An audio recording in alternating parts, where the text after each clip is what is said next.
Good morning. Before we get started, I'm just going to give everybody a few minutes to enter the room and get situated. Thank you.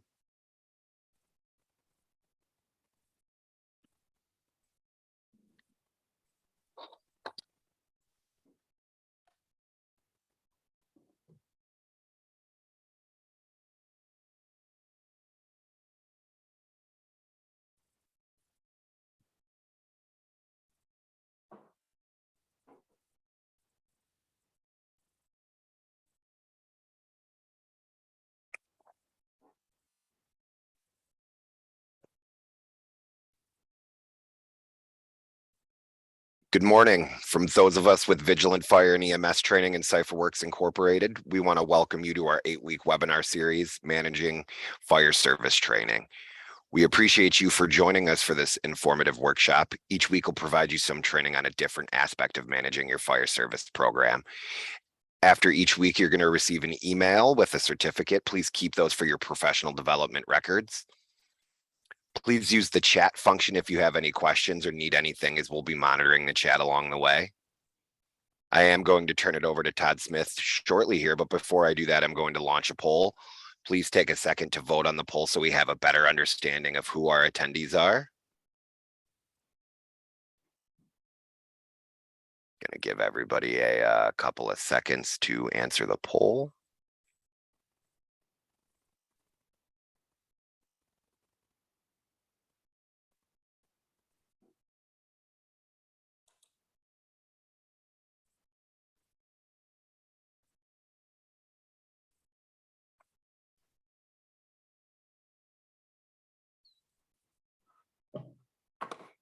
Perfect. At this time, I'm going to turn the presentation over to Todd Smith, who will be leading the training. Todd is the CEO and founder of Vigilant Fire Service Training. He has 28 years of fire service experience and is a certified New York State municipal fire instructor. Take it away, Todd. All right, thank you, Chris, and thank you for joining us this morning as we're going to talk about managing the fire service training program over this 8-week seminar.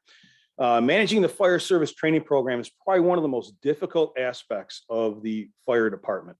It's one of the most time-consuming parts of the entire fire department management team, and it requires the most attention of pretty much any of the divisions of the fire department.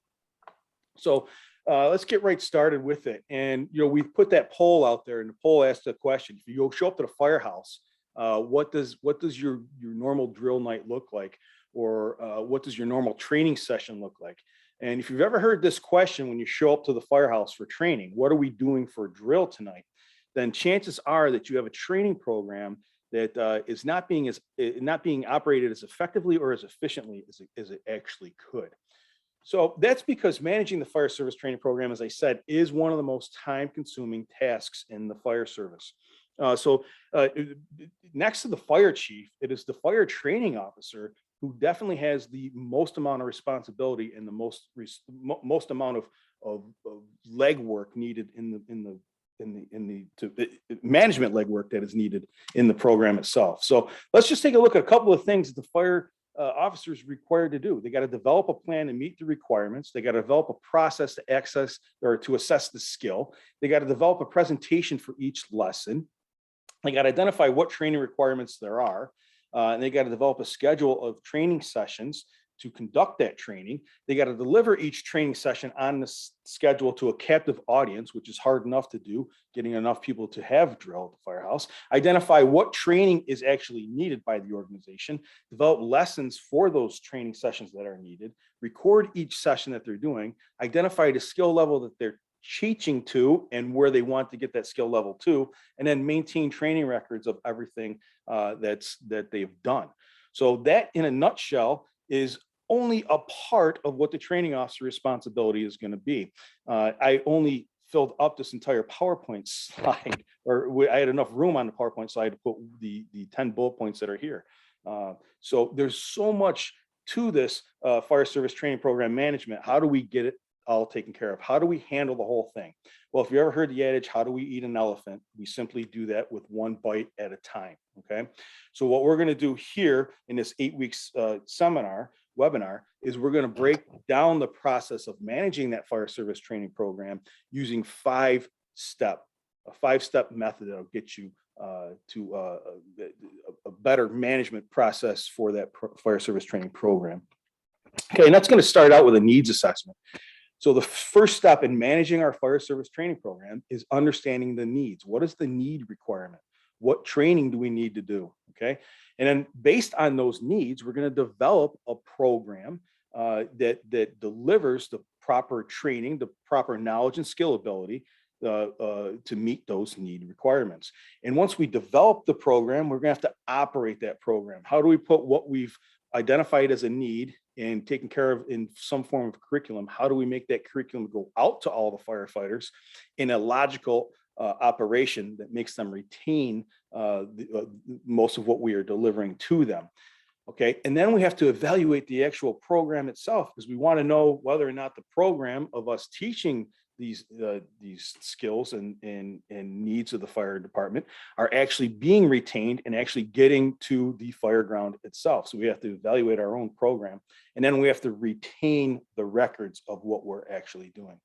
So what we're going to do is we're going to look at each one of these steps throughout this 8-week program, one at a time, diving deep into them. But for today's presentation, what we're going to do is just kind of review, just kind of to peel away the top layer of each one of these steps to get you to understand exactly what's going on with each one of these 5 steps. But as I said, the training program is always going to start with a needs assessment. And when we take this needs assessment, we break it down into 2 different categories. Those are internal needs and external needs. So internal needs being what the organization is going to need itself. And then the external needs or the external requirements are what the organization is required to do according to different laws or standards or regulations. So those external requirements, the external training requirements that the organization is required to meet, those come from laws, and those laws might be federal, state, or even local, and they require specific training. Often this training has nothing to do with the fire service itself, but it's a requirement that the employer, who is the fire organization, must train their employee, who is the firefighter, in different aspects or areas outside of the actual fire service skill itself. And then we have regulations, standards. Regulations are in the United States are underneath the OSHA, which is Occupational Safety and Health Administration, and their standard 1910-156 is the fire brigade standard. Standards are based on professional standards of NFPA 1001, and that's the firefighter professional standard for both firefighter 1 and firefighter 2. And we're going to dive deeper into these standards both in this presentation as well as the upcoming presentations. And then there's our mandates. What mandates is how government gap the needs of the body that they're governing with certain requirements before they can turn things into laws. So these are our sexual harassment type training, workplace violence training, bloodborne pathogens, the individual little training that needs to get out into every single workplace, but there might not be a law that exists there yet for that specific training. Now, when we look at the internal needs, these are going to be the organizational needs. What does the organization need as far as training? What are the requirements of the organization to train their people? What do the people of this organization, the employees, the members of the organization, what training do they need to be successful inside the organization itself? So this is not a law or a requirement or a standard. This is based on the organizational requirements. However, if we look at OSHA, Fire Brigade Standard 29 CFR 1910-156, that gives us a good idea as to how we can go about this organizational need process. So currently, right now, in the United States, OSHA oversees any private fire department. So any fire department that's operated as a private individual company outside of a municipality is covered or is underneath OSHA, the OSHA Fire Brigade Standard. Now, there are also several states, there are 27 states specifically, that have what is called state approved OSHA plans, okay? And state-approved OSHA plans means that they are public entities, so they're a municipality fire department of some form, whether it's a fire district, fire protection district, or a village or city fire department. They have plans that meet the OSHA standard, and then fire departments inside of those states have to follow those public employee safety health standards. So just a little bit different. But even those 22 states that don't have OSHA approved site plans and their municipality fire departments are not covered under OSHA, even in those organizations, you can still follow the fire brigade standard, and it gives you a good idea of how to organize your fire department and create or find or identify those needs of your training program. So when we look at the actual fire brigade standard itself, it contains a bunch of requirements on how to organize, how to train, and how to provide personal protective equipment for your fire department, okay?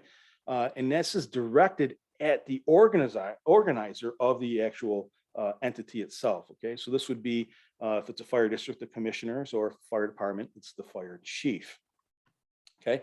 What's really neat about this fire brigade standard is they require an organizational statement. And what this organizational statement does, it's a policy that establishes the existence of the organization.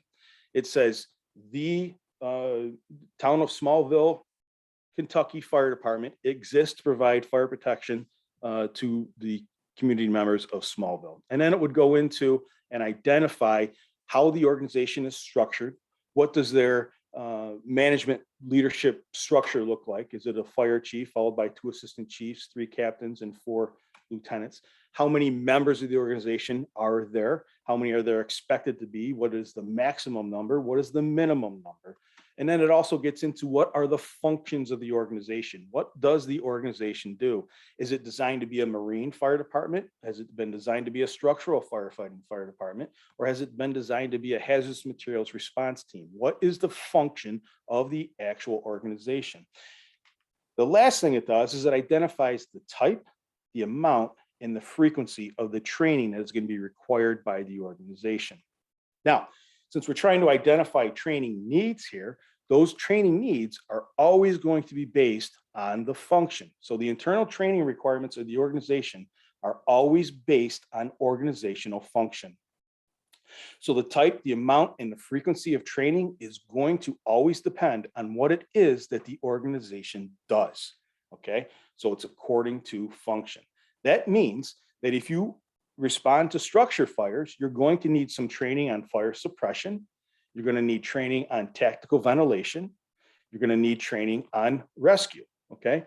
Most fire departments are organized to be structural firefighting entities. And so in their organizational structure, they respond to structure fires. At Vigilant, one of the things that we're constantly pushing to make firefighters successful on the fire ground is the concept of 3 things to master and be absolutely perfected at. And if you can perfect hose, ladders, and your SCBA, you're going to be effective on the fire ground. So we focus on training on those 3 things: training on hose, training on ladders, training on our personal protective equipment. But outside of structural firefighting, if your organization responds to motor vehicle accidents and performs extrication, then our firefighters need to be trained in extrication. That's an organizational need that's been identified. We respond to motor vehicle accidents, therefore we could have to perform extrication. So that's something we'll prepare our fire department for by buying extrication equipment and then training our firefighters to use that extrication equipment. The same holds true for hazardous materials. Does your fire department respond to hazardous materials incidents? If it does, and most likely it does do that, then we need to understand what level of hazardous materials response are we doing? Are we at awareness level? Are we at an operational level where we can dike some fluids going into a drain? Or are we at the technician level where we can go in and perform actual mitigations inside of the LDH? Okay, so IDLH, excuse me. So if we are at that tech level, then we need to train our firefighters to that tech level. If we are at that awareness level, the beginning of the hazmat situation, then we have to perform training to the awareness level. Now, what's interesting here is this is one of those federal requirements. So we would identify the needs of that hazardous materials requirement back when we were figuring out what is the actual need that we need to teach our firefighters to. More than likely, it's going to be that operational level at least. The same would hold true for technical rescue. So if your fire department has a technical rescue team that performs swift water rescue, ice water rescue, high angle, confined space, you need to provide equipment and train your firefighters to that level. That is identified in your organizational statement. Now, this does not mean that if you have a river flowing through your city that you need to be trained in water rescue. What it means is if you are purchasing water rescue equipment and you plan on responding to water rescue incidents, then you need to train your firefighters to that level. Okay, so big difference there. If you had a river flowing through your city, I suggest that you learn how and you train your firefighters to handle those situations, because when somebody is in trouble in that situation, they're going to call the fire department. And for the fire department to intervene there, they're going to need to be trained. But again, it's identified in our organizational statement that this is something that we do. RIT, FAST team, is another concept. If we're providing RIT or FAST to our own members or to a neighboring department, then we need to be trained in that specifically. And the same holds true for our fireboat operation. If your fire department has a fireboat, then you need to have training commensurate to the duty of operating a marine unit, just like you would be trained to operate a fire engine or a ladder truck. It's the same thing. But all of these are based at the core on our structural organization in that organizational statement. So now what we've done here is we've identified the needs and we've identified what it is that our fire department does. Now we need to develop a program that is going to deliver that training to our firefighters based on what their needs are and what they should be learning. Okay, so that program development, it's basically, it's developed according to the identified needs and assessments of the members of the organization. And that's all based on their job description, what it is that the firefighter is going to be doing. What is their job description? So job descriptions are developed to meet the needs of that organizational statement. So if you say that you respond to structure fires, then you have to have firefighters who are trained to go inside of burning buildings. And that might include the use of SCBA, throwing ground ladders, operating hoses, performing ventilation on the roof, breaking windows, using hooks, forcing entry, so on and so forth. Each one of those individual jobs is a job description, and we develop those for each position. So job descriptions, they identify the minimum job performance requirement, what we call a JPR, for each skill that the member is expected to complete. So if we use the example here of ground ladders, we need the firefighter to understand the ground ladder, know what the ground ladder is. We need the firefighter to know how to carry the ground ladder, and we need the firefighter to know how to raise the ground ladder. And then we also need the firefighter to know how to climb that same ground ladder. Okay, so these are a detailed task expectation of duty. And what that does is it's going to define the minimum knowledge and skill requirement for that specific task. Okay. So we identify these job performance requirements for each skill that they are expected to complete. So whatever skill we're expecting the firefighter to complete, depending on what their job description is what we need to perform or build training for, okay? So where do we get those standards? How do we know what training they're going to need? Where is this list of skills that every interior firefighter is going to know? Well, we find that in the NFPA, National Fire Protection Association's standard for firefighting professional qualifications. 1001 is the standard number. And this is the standard for firefighter 1 and 2. Okay, so in this standard, it identifies the minimum knowledge and skill requirement of a firefighter who is going to be performing structural firefighting operations. So now we take those needs, we have identified the JPR, the job performance requirement for the positions. We've identified the skills that are going to be, and the knowledge that needs to be taught based on NFPA 1001, because they gave us the list. Now we need to develop some curriculum. So we develop lessons to deliver the knowledge and skill. And we do this through certain presentations. So we take the lesson, we write down what the objectives of the lesson are, and then we deliver that to the firefighter using a presentation. Okay, so we develop delivery methods of these dependent on the lesson that we're trying to teach or what we're going to present in the lesson itself. So we have to develop the curriculum into some form of delivery. And our delivery methods typically are training or drilling. Now, a lot of people often see these two things as the same thing. They often see training and drilling as the same exact concept, but they are drastically different. Training is a formal method of presenting some new knowledge or skill. So it's where we sit the firefighter down and we show them what right looks like. If I'm trying to teach them how to perform this ladder skill, I want to perform a training session where I introduce the skill of raising a ground ladder, and I teach them all the correct things that they should be doing. Drilling is the practice of that new knowledge or skill. So during the drilling point, what we do is we take the firefighter out there and we have them actually operate the skill itself. Okay. So when we're training, typically what we do with training is we deliver that during a lecture, a discussion, or some form of presentation. With skills, normally it's a demonstration or a video that we're using. So we're trying to show them what the skill looks like when it's performed correctly. Lectures, they're instructor led. Okay. So we use a PowerPoint or a discussion to present the knowledge that we're trying to do. In the current form that we are teaching right now, this webinar is in lecture form. So we have an instructor who is leading a lecture using a PowerPoint to deliver the training. The reason why it's a lecture as opposed to a discussion or presentation is because outside of the chat, I have no interaction with the people who are taking this lesson. Okay, but it is a presentation, but it's not a discussion. What we try to use most often in the fire service is a PowerPoint-led discussion and presentation. What that allows us to do is allows us interaction with the firefighters themselves so we can get feedback of what their knowledge retention is currently. Okay, now, well, for our skills, we want to show that new skill or knowledge using a demonstration of what the skill looks like when performed correctly. And that could happen in a live demonstration or even using a video presentation of the same thing. Okay, so once we've shown them what it looks like to do the actual thing correctly, right, we want to then start performing some skill drills where we're having them practice the actual drill itself. And once they've practiced the skill a little bit, we're going to apply that skill in some form of evolution or scenario.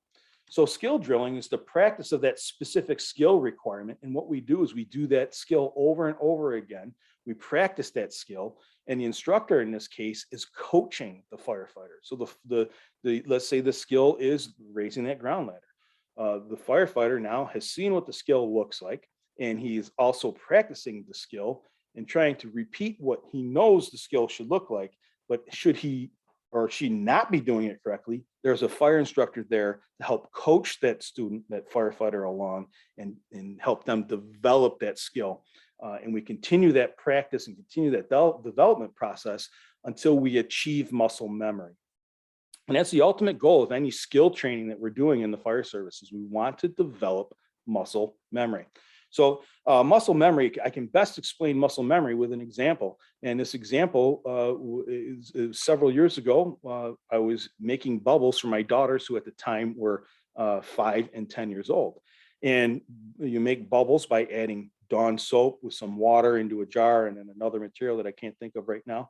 And anyways, this process was messy and I ended up getting a lot of Dawn soap on my hands. So once I was done making the bubbles, the first thing I do is I went to wash my hands. So I go over to the kitchen sink, I go to wash my hands, and the first thing I did was turn the water on, and then I reached over to the soap dispenser and put 2 pumps of antibacterial soap on my hands.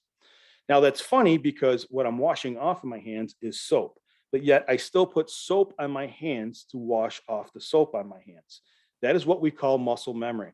And it's because my body was doing something that had done so repetitively over so many times that I wasn't even thinking about that concept of putting soap on my hands or washing soap off my hands. All I knew was I was washing soap, or I was just washing my hands, excuse me, at that time. That's the level of skill that we want to develop in our firefighters. That level of muscle memory works in the way that the firefighter should not have to think at all about the skill of carrying the ladder, raising the ladder, and climbing the ladder. We want the firefighter focused on the situation at hand and be able to identify those things, those hazards that could harm the firefighter in that specific situation, or maybe harm the civilian that the firefighter is using the ladder to get to, okay? So the skill needs to be completely muscle memory, while the action needs to be where the attention is. And we only get there through complete skill development by practicing that specific skill over and over and over again. The skill can't be completely learned until we apply that new skill or new knowledge. We apply it during an evolution. So maybe in our ladder scenario here, maybe the evolution is we're going to do a vent enter search operation on the second floor of a training building. So not only are we applying the ladder skill that we've learned, but we're also applying several other skills here as well. We're applying some searching skills, maybe some victim removal skills, so on and so forth, operating as a team member in a hazardous situation. We're doing multiple things at once. We're applying multiple skills into a real life scenario, and that's the evolution or scenario. So now we've got a program developed. We understand what our needs were. We understand what type of a program we need. We understand what curriculum needs to be taught to the firefighters. Now, how do we take what we need to teach to the firefighters and present it to them in a logical format that they can take and retain and continue to grow and develop through? And that's our program operation. All right. That's the next step. So our program operation being the next of our 5 steps in that management process. And what we need to do here is we need to have a program methodology or a method for delivering this training to the firefighter in a way that they can retain and grow successfully in. So what we call our program is it's a proficiency cycle training. And it's one of the most effective methodologies for training firefighters that there is. And the reason why that is because it's a cycle that builds competency over time. It starts with training and it'll always end with mastery. And it can't end until there is mastery. So let's take a look at this. And we're going to use the ladder example again for our training proficiency cycle. But the first thing we do, if we remember back to when we were talking about program development, is we perform some form of a formal introduction to this new concept or skill. And we do that through training, and that's our training presentation. We do it in formal training. We show them what the skill looks like, what it looks like when it's done correctly. And then we move on from that to drilling, where we're coaching the firefighter and showing them what the skill looks like in real life as they do it. And they perform this skill through repetitive practice. The way that we teach that is through something called the 5-step psychomotor process. This is not something we're going to get into today, but in future lessons, when we get to this portion of this overall 8-week course, we're going to go over each one of those 5 steps in teaching a psychomotor process. So this process basically breaks a skill down into 5 individual steps, kind of like what we've done with this program, and teaches the firefighter that new skill. And they start out not understanding or even knowing what the skill is, and they come out of this with mastery of the skill, kind of like what we're talking about here. But the 5-step psychomotor process was developed in the 1950s. Okay, once we've practiced that skill and we've developed some form of muscle memory, we're now going to take that skill and apply it in a real life evolution. So that ladder drill, again, we're applying that in our vent enter search training. And then maybe what we do from there is we move on to other concepts or other simulations that also involve that same skill, but spread out through multiple types of evolutions. The final part of that whole process, the training, drilling, and evolution, is an evaluation. We need to understand what the skill level is of the firefighter after being taught the new skill and practicing the new skill and applying the new skill. So we do that evaluation through something that we call a company competency. So a company competency might be a multi-company evolution, just like the evolution that we performed for vent enter search, but this time, this evolution might be an entire live fire evolution where we have multiple companies performing multiple tasks and applying multiple learned skills. And then we evaluate those firefighters in that operation to see where their skill level is. The interesting thing about evaluation is evaluation can also be done on the fire ground.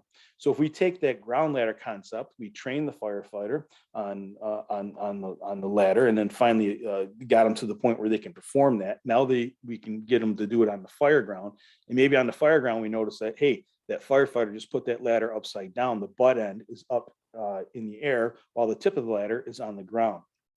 Well, that's going to require some remediation training. Okay, so when we find deficiencies in a firefighter skill, we develop a new plan to go back, not necessarily retrain, but add training to that firefighter skill level to get them to that point of mastery. And we would just start that all over again, where we would repeat the cycle of training, where we show them how to do it, drilling, we show them what right looks like, and then we practice the actual skill. We let them do it in an applied evolution. We test it again, and then remediation again if we needed to. This process would continue and keep going until we have mastery of skill. At some point, we'll get to the mastery point of the skill, which was like me putting soap on soap when I wash my hands. Once we have the mastery of skill, we start this process all over again, where we train them a new skill or maybe a variant of that skill, and we go through the training process, the drilling process, so on and so forth.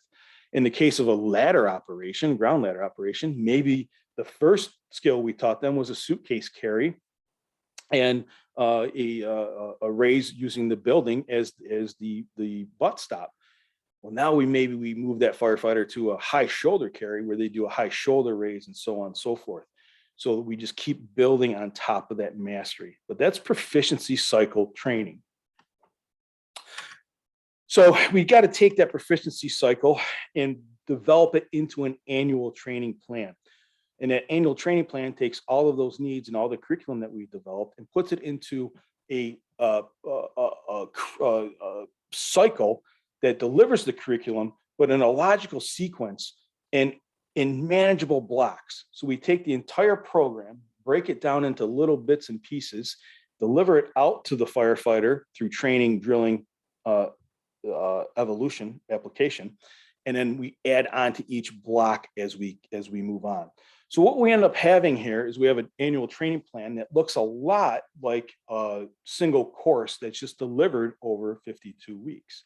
And that becomes the next part that we have to decide. We have to decide what training the firefighter is going to need weekly, what training do they need every other week, what training do they need on a monthly basis, quarterly, annually, and so forth. Now, our needs is probably going to tell us what training needs to be done annually and quarterly. My example of that is a firefighter in New York State has to annually take sexual harassment training. A firefighter who is in a OSHA approved state, OSHA with a state plan approved OSHA, an OSHA state, OSHA approved plan by state, has to perform SCBA quarterly. So, and then what does your monthly training look like? That's probably going to be based on what it is you do most often and what you don't do as often. And then what training does your firefighter need weekly and bi-weekly? So weekly, they should be weekly, every single week, the firefighter should be turning on their air pack. Every other week, the firefighter should be at least donning their turnout gear. Okay. I don't know what that looks like for your specific organization, but this is what we develop our training plan into. So this training plan is then developed into a session schedule. So we take all of those time frame requirements of all the training that we have developed, we put them into a nice little neat box, and we create a session schedule. And that session schedule is where we teach every single topic along the line with one of those training presentations, whether it's a formal training presentation or it's a skill drill, because each one is going to build out into a skill drill. And then we apply that in an evolution once the skill drill has produced the muscle memory that's required for the skill. And then we finally end up testing that during a company competency in the end. Okay, so that's our proficiency cycle training that's built into a training program and operated through what we call a session schedule. So now, just like we're evaluating the skill of the actual firefighter as we're training them, we need to evaluate the program itself as well. Because if our firefighters aren't picking up what we're putting down, then the program is not being very effective. And we need to make some changes to that. So just as we're evaluating firefighter skill, we need to evaluate program skill. And that's the fourth step of our managing the fire service training program operation, is program evaluation. So program evaluation, we have to evaluate the program, because if we don't evaluate the program, we're never going to pick up on certain situations that are happening maybe on the fire ground or on the training ground, and that just aren't changing. So if our proficiency cycle remains in a cycle of training, drilling, evolution, testing, and we never get to that mastery, then we probably have a little bit of a problem with our program. Something's not allowing, the hiccup in our program, it's not allowing the firefighter to get to that next level of mastery. Okay, so the leadership here of the organization, they've got to understand how effective the program is operating. So if the leadership here is paying attention, you might be seeing different signs, maybe on the fire ground. For instance, maybe every single automatic alarm the fire department is going to, the engine is parking directly in front of the building, when that spot should be reserved for the truck company apparatus. Or maybe they're going to a natural gas odor and it's taking them 10-15 minutes in the front yard to get the meter up and running. Okay, there's deficiencies going on there. Something isn't meeting up, so that needs to be identified by the leadership, and then that starts that training process all over again, where we go back right into the proficiency cycle and we start out with training and then drilling and so on and so forth. So the leadership must really have a good understanding of what's going on. However, we don't need to just evaluate how well the program is doing with our students and student retention. We also have to evaluate how good are our lessons. Are our lessons up to date? Are the lessons we're teaching, are they current to the curriculum that's being taught or understood nationally? The best way to do that is understanding what the national standards look like, going right back to NFPA and their professional standards. And most of those standards are updated between 3 and 5 years. So if you're teaching from a lesson on forcible entry from the 1970s till 2000, you're probably going to be okay. Or if you're teaching ventilation from the 1970s, you're going to be in a lot of trouble with today's modern fire behavior and fire ground operations. So we want to make sure our lessons are up to date and our presentations as well. Okay, so we want to have nice, clean, new videos in our presentations. Nobody wants to watch pull-up boots and hand-operated fire apparatus in their presentations. They want to see the latest and greatest in modern presentations. And the other thing we need to be evaluating is our fire instructors themselves. Who is teaching the curriculum that we have developed and put into a program? And fire instructors need to be both evaluated for performance as far as how they're operating and interacting with the students, as well as how well prepared they are for the lessons that they're teaching, how well they evaluate their students, how well they coach their students, and so on and so forth. And maybe we also might need to identify an instructor who might be weak in teaching hazmat, but is very strong in teaching forcible entry. That's something we want to evaluate through our program and make sure that when the next cycle of training is run, that instructor is with the forcible entry training and not doing hazardous materials training. So that evaluation is a very important process to understanding how well the program is actually operating. So we can also manage this through pre and post testing. So we could pre-test our students or our firefighters and then post-test and see what the difference was. So, and what we're talking about here is not sitting the firefighter down and having them complete 100 questions of a multi-choice question. That's the great thing about training in the modern era today. Okay, we're allowed so much technology that can increase the ability of us to be able to evaluate and manage these types of things. Okay, there is many games out there. One of them that comes to mind is this game called Kahoot that the firefighters can actually put on their phones, and you can ask questions, and it's a game that keeps track of who has the fastest time and the best score, a lot like Jeopardy, that firefighters would engage. There's also things like surveys. I can't remember the name of the monkey survey that's out there, but you can also do surveys. You can do several different things where you're actually evaluating the firefighters. You're evaluating your the knowledge base of your firefighters without them even knowing that you're doing it. One of the best ways to turn a firefighter off is just give them a test of 100 questions. They're probably not going to be too engaged in that. But if you can find unique, fun ways of getting that firefighter to engage with that evaluation form, and then you're going to benefit from understanding that. So if we had a firefighter who we noticed that when we had them explain in one way, shape, or another, or show through evaluation how well they were understanding fire growth, and they thought that flashover was before the incipient stage of the fire, then we know we need to train something better on that, right, for that firefighter. But now, if we have 5 firefighters who think that the flashover comes before the incipient stage, maybe it's not that firefighter that we need to train. Maybe it's our training program that needs to be looked at, because we have the same problem that's across a large population of our firefighters. And then we go back and we look at our curriculum, and lo and behold, we had 2 slides on a PowerPoint that were mixed up. Okay. Well, we fixed that. And the next time we tested the firefighters on that, they all understood that flashover was after the incipient stage and was just before the free burn stage. That's just an example of how program evaluation should be operated. And it's also an example of how important and critical it is to actually evaluate the program itself once it's been up and running. This program evaluation can't happen the day that we launch the program. It's going to take 6 to 12 months to understand how well a program is operating. Okay, and our final step is record retention. And most of us scoff and laugh at this, and I call it the most critical step that there is in this 5-step method, because you can forget about all the other 4 steps and just decide to do nothing other than record retention. And according to the bean counters, according to the people who come in and oversee our training program, you would be okay, because unrecorded training did not happen. So you can run the best training program in all of the United States, and if you do not record that training, none of that training happened. When the OSHA inspector comes in, the PESH inspector comes in, the city council member wants to see what the fire department's been doing for training, or maybe even ISO is coming in to do a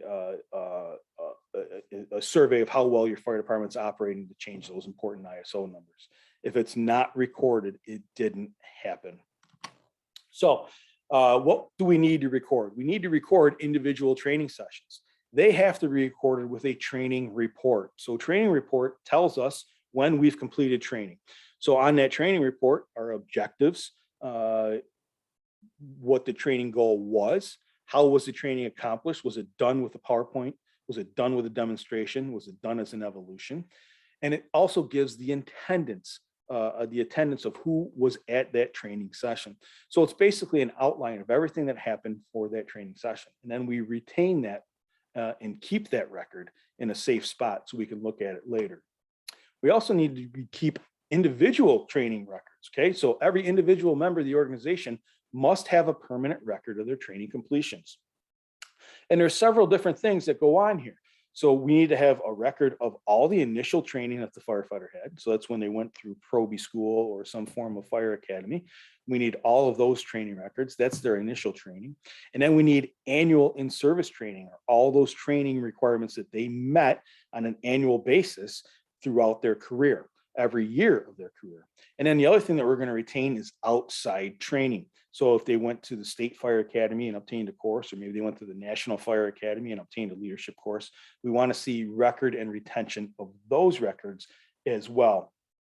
And what's important here is that the individual record is also keeping track of the individual training sessions. So in other words, if John Smith attended a drill on ladders, a drill on search, and a drill on fire behavior, when we go into individual members' permanent record, we should see for that year that he went to ladders, search, and fire behavior training. Those two must correlate with each other, because we want to be able to show what the individual has done and what the whole has done as well, and where the individual set into that whole. Okay, so we retain all of these records, and we destroy all of these records based on what state and federal regulations are. Okay, so each state has their own regulations or their own schedule of how to retain certain records. And the schedule is going to identify the records that need to be retained, how long they need to be retained, where they need to be retained, and also how they need to be destroyed. So that record is going to be maintained, including how long the specific record must stay on track. For instance, in New York State, if you put out a training bulletin, the training bulletin needs to stay in some form of record retention for 50 years.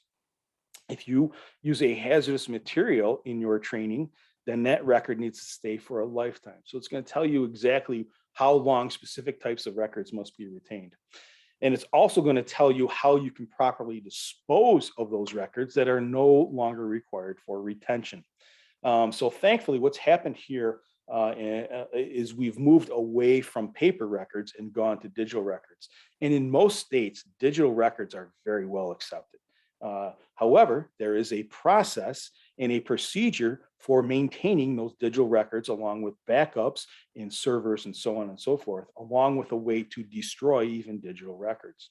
So you're going to have to find out during your needs assessment exactly what records need to be retained, how to retain them, and how long to keep them. So in closing here, if we go back and review all of the steps that we talked about, the first step that we need to do to manage our fire service training program is that needs assessment. We've got to find out internally and externally what it is that we need to do as far as training, okay? And internally, those training requirements, the skills that our firefighters are going to need are going to be based on what the organization does. So if the organization does go to structural firefighting, then they have to be trained in structural firefighting. If they are a hazardous materials team, they have to be trained in hazardous materials. If they are a crash fire rescue, then they need to be trained in how to handle an incident of a plane crash. Once we know the needs, we develop a program. So we develop curriculum that is going to be based on a national professional standard, NFPA 1001 for structural firefighting. And once that skills and knowledge is decided upon what the needs are, we develop training to deliver to the firefighter through an operation. And that operation is typically going to be an operation of proficiency cycle training, where we train the firefighter on a new topic or skill. We have the firefighter practice that skill through drilling. We apply that skill through an evolution. And then we test all the different skills through a company competency or evaluation. And depending on how well they performed on that evaluation or how well they're performing on the fire ground, we decide whether or not they need remedial training or they've mastered the skill. Should they master the skill, we move on to the next skill or increase the complexity of the skill that we're learning currently. Once we've done all that and run the program for several months or maybe a year, we need to evaluate the program to make sure that what we're teaching in our program is coming out in productive action on the fire ground through the students that are being taught. Once we've done that and we realize that, hey, everything's operating pretty good here, we have a pretty fluid operation of training that understands needs assessment, develops a curriculum that is up to date, and we operate through a proficiency cycle that allows us to logically produce the training topics, and the firefighter can retain those training topics on an annual basis. And everything that we do has to be recorded. Without recording it, the training didn't happen. And the way we find out what training needs to be recorded and how to record it and how to destroy those records once the record does no longer need to be retained can only be found through investigating what the state's schedule for record retention is. So that is the introduction to managing the fire service training program.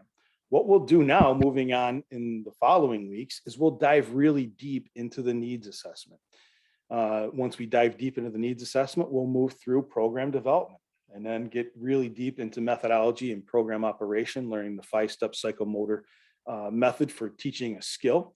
And then we'll talk about how to evaluate programs and evaluate firefighters, and then close out the webinar 8-week program with what skills need, or excuse me, what records need to be retained and how to retain them. So I'm going to turn it back over to Chris. And Awesome. you guys have any That was questions? great. I'll give everybody a couple of minutes to throw a question in the chat if they do have any. I want to thank you all for joining us for week 1 of our Managing Fire Service Training webinar series. Please be on the lookout for the remainder of the series and be sure to sign up.